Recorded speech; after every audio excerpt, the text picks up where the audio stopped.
July 28 nga po, nagkaroon ng 6 na unauthorized transaction sa debit card ko with Cebu Pacific.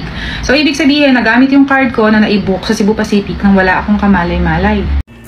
So, ito nga mga kabayan, nag-viral ang video ng isang Pinay dahil po ginamit ng ibang tao ang kanyang BDO account at 6 times pa itong ginamit ng iba sa Cebu Pacific booking mga kababayan. At halos nga po 70,000 pesos ang naubos at nalimas sa kanyang bank account at agad naman niya itong itinawag sa BDO. Ngunit parang hindi yata may babalik ang pera dahil daw legit naman ang transaksyon at hindi na siya masasagot patungkol dito dahil nga po nadismaya at sa laki ng pera wala sa kanya ay agad naman niya itong ipinost sa social media at talagang nag-viral ang video niya. Kaya naman nag-reach out sa kanya ang Cebu Pacific, pati na ang BDO. At ayun nga, dahil dito mga kabayan, nag-re-investigate ang BDO. At sa huli, ay pumayag nang ibalik ang kanyang pera. Ngunit ayon sa kanya, hindi niya alam kung sino nga ba talaga ang nagsasabi ng totoo. At kung papaano ito nangyari sa kanyang bank account.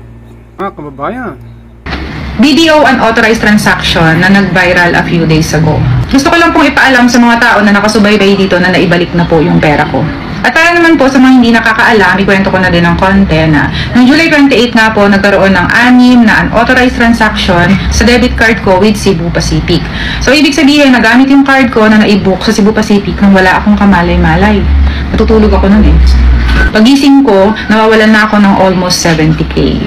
So, syempre, tumawag agad ako sa hotline para mapablock yung card at baka maubos na nga yung laman ng account ko. Pero kinabukasan, nagpunta pa rin ako sa branch para isurrender yung card at para mapalitan and ma-dispute na rin tuloy. Ang sabi ng fraud management, maghintay lang daw ako ng 15 days para imbestigahan nila kung ano yung nangyari. Inabot ng August 22, wala pa ding update si BDO. No email, no text messages, no calls. So pumunta na ulit ako sa branch para humingi ng update. Humingi ng tulong para makakonect ulit sa fraud management kasi ito na-try kong mag-dial dito sa aming landline. Hindi ako makakonect, ang hirap makakonect sa fraud management. So ayun, sumagot. Doon nila sinabi sa akin na hindi ko daw mababawi yung pera ko kasi valid daw yung transaction. Ang tanong ko, bakit paano pong naging valid? Eh hindi naman po ako naka-receive ng OTP. Ang sagot lang nila sa akin, hindi na po namin kayo masasagot dyan. Kung meron po kayong mga katanungan, mag-email na lang po kayo dito. So may binigay sa aking email address. Nag-email naman ako. At walang sumasagot. Wala din text, wala din call, ganun-ganun na lang yun. So syempre, 70K yun, papabayaan na lang ba natin? Inilaban ko. Ang naisip kong paraan is, i-post na lang sa social media. Total siguro may karapatan naman ako kasi ako yung nawalan. Nawalan ako eh. Hindi ko naman nakalain na yung post is mag-viral siya ng mahigit sa 50 million views. Ang dami nakarelate na nawalan ng pera. Ang dami. So doon napansin. Unang kumontak sa akin ay si Cebu Pacific. Nag-explain sila na wala daw silang nare-receive na ganung amount galing doon sa bank account ko. Kinabukasan, si BDO naman yung tumawag sa akin. Ni-report ko din na habang kausap ko nga sila na wala daw na-receive si Cebu Pacific na ganung amount. So, saan ka ako napunta yung pera ko? Hindi na nila ako nasagot doon. Pero ang sabi nila is, magre-reinvestigate nga daw sila. Hindi rin nagtagal, kinabukasan, kumontak ulit sa akin si BDO at sinabi nga na mababalik na nga daw yung pera ko dahil nabawi daw nila kay Cebu Pacific. So, hindi ko na alam kung anong totoo. Ang sa akin na lang is, thank you kasi mababawi o mababalik yung pera ko. Hindi nga lang natin alam kung sino nagsasabi sa kanila na totoo. August 27, ngayong araw, na-receive ko yung exact amount ng nawala sa akin. Binalik na siya ni BDO na galing daw kay Cebu Pacific. Hindi ko na nga rin inakala na mababalik pa yung pera ko. Kaya naisip ko na lang na itulong. Naisip ko lang kung saan dapat.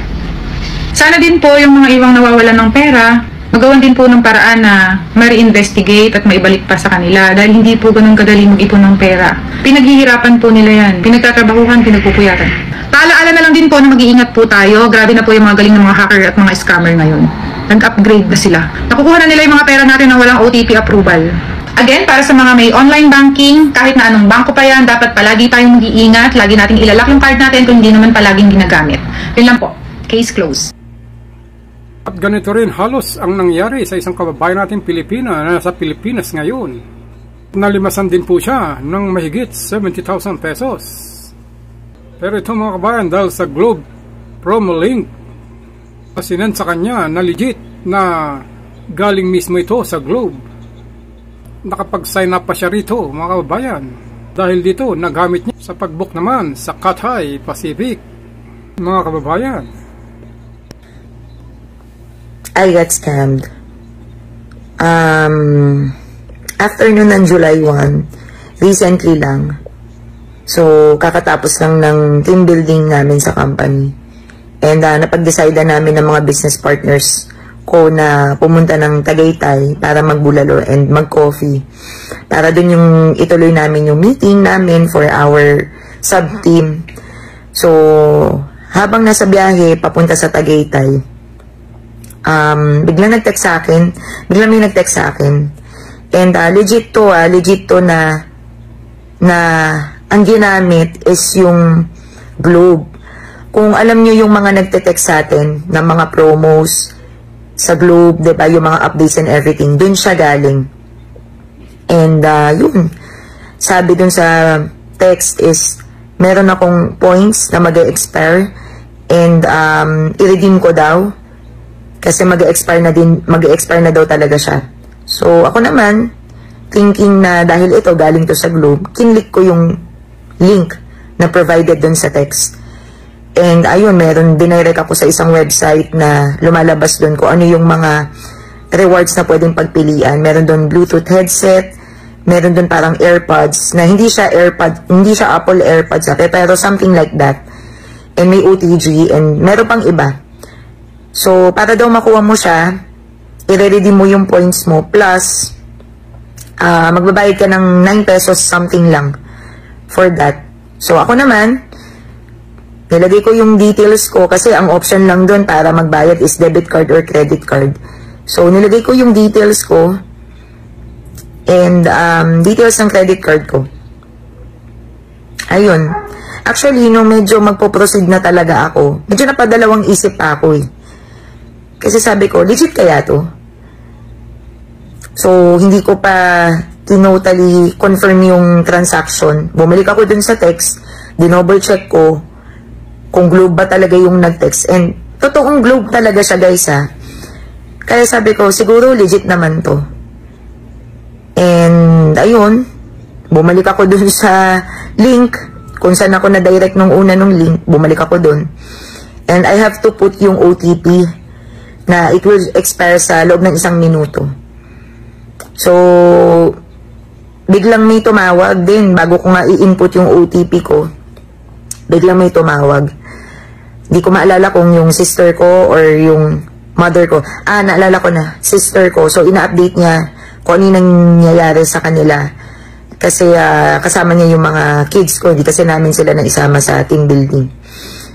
So, after nung call, bumalik ako dun sa link. And malapit nang matapos. Medyo nagtaka nga ako kasi sabi ko, parang patapos na yung countdown. Pero nandun pa din siya. So, yun. In-input ko yung OTP. And guys, yung OTP, hindi siya galing sa text message eh. Para siyang disappearing message. So, ganun kagaling yung mga scammers ngayon. Alam niyo yung parang mga disappearing message na pag pinindot mo yung message na nag-pop up sa screen mo, hindi mo alam kung saan mo siya hanapin afterwards, kung sa text or something. Hindi ko talaga alam. So, hindi ako aware. Pero wala siya sa text eh. So, nilagay ko yung OTP na lumabas dun sa disappearing message na yun. And, yun. Biglang nasa link na, hindi daw valid yung card ko for that transaction. Pero, ang malupit, right after nun, eto na, biglang nag-text yung DPI sa akin na, nagkaroon ako ng transaction. Eto, guys, it's just a matter of seconds lang Nagkaroon ako ng transaction sa Cathay Pacific, Singapore, amounting to 77,000 plus, almost 78,000 pesos. And doon ako napaisip na, at nasabi ko talaga na, shit, na-scam ata ako. So grabe, nanginig yung laman ko, hindi ko alam yung gagawin ko. Actually, papunta ako ng toilet noon eh, kasi pagkadating namin doon sa kakainan namin ng bulalo, papunta dapat ako ng toilet noon eh. As in, hindi natuloy yung pag-ihi ko. tinawag ko agad si Arvin, yung husband ko. Sabi ko, baba ka dito kasi kasama niya iba namin kasama. Ganito, ganyan. And, ayun, sobrang nanginginig ako noon. Tumawag ako kaagad sa BPI. Kasi syempre, 78,000 pesos yun. Tumawag ako kaagad sa BPI. Pinablock ko yung card ko. And then, sa mahaba yun yung usapan namin nung kausap ko sa BPI. And then, in-advise din niya ako na since ang lumabas na merchant is Cathay Pacific Singapore. Sabi niya, tawagan ko daw yung Cathay Pacific. So, tumawag ako. Medyo mahaba din yung conversation namin with Cathay Pacific kasi yung sumagot, syempre, hindi naman siya, I think hindi siya American or something, parang Indian or Chinese. So, medyo may language barrier. Meron kaming konting problem sa, hindi kami masyado nagkakaintindihan. So, di ko masyado mag-gets yung pagsasalita niya. And, ayun, after nung call na yun, parang I was just really hoping and praying na sana ma-reverse talaga yung transaction. So, although nakakalungkot, pero since may meeting kami, tuloy lang yung meeting, we had coffee sa Tagaytay. So, tuloy lang yung meeting, masaya that night. Sobrang daming ideas, sobrang daming plans and everything. So, that was July 1. And ngayon, 3 days after, kaya I am making this video.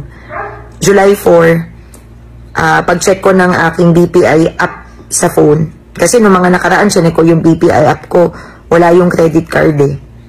Kasi nga, pinablock ko siya. Pero ngayon, pag-check ko ng phone ko, ng application ko sa phone, ayun. Nakita ko yung BPI. And pag-login ko, nakita ko na nag-push through yung transaction. Na-credit sa akin yung almost 78,000. Hindi, 78,000 na siya actually. Kasi siguro may mga charges pa ganyan. So wala lang. Ginawa ko lang tong video na to para at least malabas ko lang yung konting nararamdaman ko. Hindi ako tanga, hindi ako bobo. I'm a very vigilant person. Hindi ko alam what came into me that day. Dalawang isip na ako eh. Pero pinustro ko pa rin. Alam mo yun, doon ko na-realize talaga trust your instinct. Trust your guts. Pagka naisip mo na wag mo ituloy, wag talaga. Napaisip ka, napadalawang isip ka, wag na. Especially sa mga ganyang scenario. And alam ko naman, maraming iba pa na mas malaki pa yung nakuha sa akin. Diba, mas malaki pa yung na-scam. Pero syempre, 78,000 is still 78,000. Medyo malaking pera pa din naman siya. I'm blessed na lang na meron akong opportunity na ginagawa na kahit papano, sabihin na lang natin, mababawi ko siya sa mas mabilis na time. Pero wala, sayang pa rin talaga. So yun, I'm just posting and making this video para at least awareness lang din sa lahat. Wag na wag kayong magkiklik ng kahit anong link. Please, utang na loob. 'Di ba? Basta bago ka mag-push through or what sa mga link na ganyan, tanong muna kayo. So, ayun lang, 'di ba? Yun. So, I hope this serves as a lesson and reminder to each and every one of us. And if ever man na kagaya ko, meron ka din ganyang situation na merong nangyaring situation sa'yo na hindi maganda, it's okay na namnamin mo yung pangit na feelings, diba? Kasi syempre, tao lang naman tayo. Pero, at the end of the day, piliin natin mag-focus dun sa solution rather dun sa problem. Kasi, wala, ganun talaga eh. Sometimes, yung mga lessons na matututunan natin sa buhay natin is galing talaga siya sa masakit na pangyayari. And, hindi lang kasi ito yung first time na sabihin na lang natin, natuto ako na napagastos ako ng malaki. So, ito yung sabihin na lang natin, first time na legit na na-scam ako. Pero before, meron din naman ako mga experiences na may natutunan ako na I lost a really big amount of money. Actually, mas malaki pa yung mga dati. Pero ngayon, medyo it hits just different talaga kasi nangyari siya ngayon, syempre yung situation ko iba na. Tapos naisip ko yung pera na yun, sayang. Pandagdag sana yun sa school ng mga kids kasi syempre hindi naman mura yung pagpapaaral. Pero again, sometimes ganun yung mangyayari, diba? Dadating ka talaga sa, may mga ma-experience ka mga ganong situation na you will lose money pero may matututunan ka. So, ang gastos, no, na matuto sa panahon ngayon. Pero wala. Ganun talaga. I'm not saying na it's okay. Pero life must go on. Focus na lang tayo sa solution. Trabahuhin na lang natin. Hataw na lang tayo para mabalik yung nawalang pera sa atin. Pero I will still try to dispute it sa BPI and mag-follow pa ako sa Cathay Pacific. Pero kung talagang hindi na siya mababawi, well, ayun. Wala, ganun talaga. Life must go on. Additional na naman to sa mga lesson learned experiences sa buhay ko. So, I know yung ibang mga kasama ko magugulat siguro pag napanood yung video na to kasi nagkita-kita kami after ng July 1. Yung iba ko pang kasamaan, parang wala naman nangyari, okay na okay naman ako. Eh, ganun talaga minsan, diba? Minsan kahit may problema ka, kailangan talaga, hindi mo siya dapat dadamdamin masyado kasi wala, meron pa tayong mga ibang kailangan gawin sa buhay natin. So, yun lang. Thank you for watching. Pasensya na kayo, walang ayos kasi talagang raw eh. As in, ngayon lang, pagkakita ko ng application ko sa BPI, syempre nalungkot ako. Tapos yun, naisip ko na gawin tong video. Mga kabayan, marami na naman ang mga nabibiktima sa mga pangyayaring ito. Kaya nakababahala na ang mga pera natin sa online.